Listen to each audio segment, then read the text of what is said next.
C'est un drame que la France n'est pas prête d'oublier. Le 15 avril 2019, un incendie dévastateur s'empare de la cathédrale la plus célèbre au monde, Notre-Dame de Paris.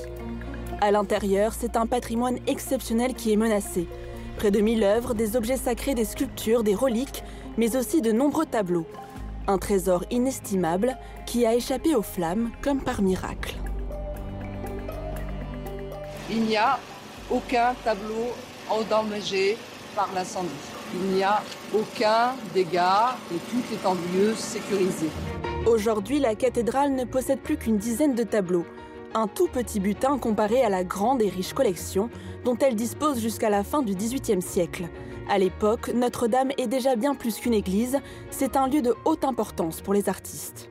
Alors il faut comprendre que Notre-Dame était aussi une grande galerie d'art, au fait de sa gloire. Et pour les artistes, il n'y avait vraiment pas de lieu aussi important pour exposer son travail que la cathédrale de Paris. Exposer à Notre-Dame n'est pas une mince affaire. Entre 1630 et 1707, les artistes les plus en vue s'affrontent pour réaliser les grands mets. Et il y avait vraiment un concours qui était plus privilégié que tous les autres, c'était les mets des orfèvres. Donc c'est vraiment une tradition qui remonte au Moyen-Âge, de cette corporation des orfèvres qui voulait offrir un cadeau en hommage à Notre-Dame au printemps. Donc c'est pour ça que c'était souvent au mois de mai, et ça a pris ce nom de mai avec un Y. On peut offrir des pièces d'orfèvrerie, des arbres. Il y avait aussi cette tradition d'avoir des arbres entourés de banderoles, de tissus. Et puis au XVIIe siècle, ça prend une tournure assez différente avec ce qu'on va appeler les grands mets.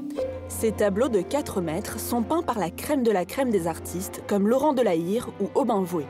Charles Lebrun, qui signe 2 mai, est le peintre de Louis XIV, rien que ça. Il dirige la prestigieuse Académie de la sculpture et de la peinture, dont sont issus la majorité des peintres qui ont la chance d'exposer dans l'édifice, non sans être mis à rude épreuve.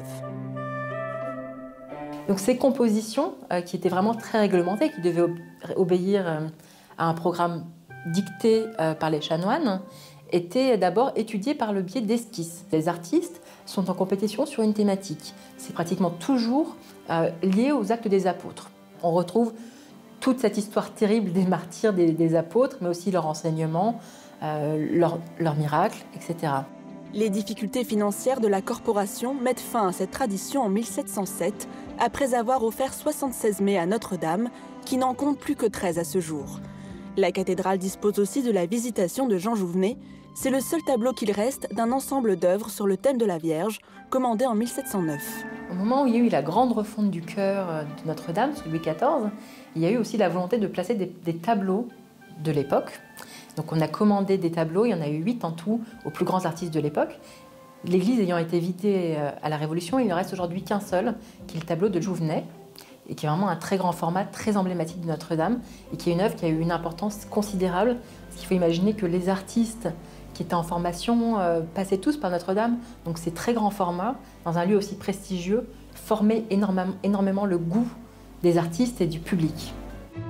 La Révolution en 1789 disperse les œuvres de Notre-Dame.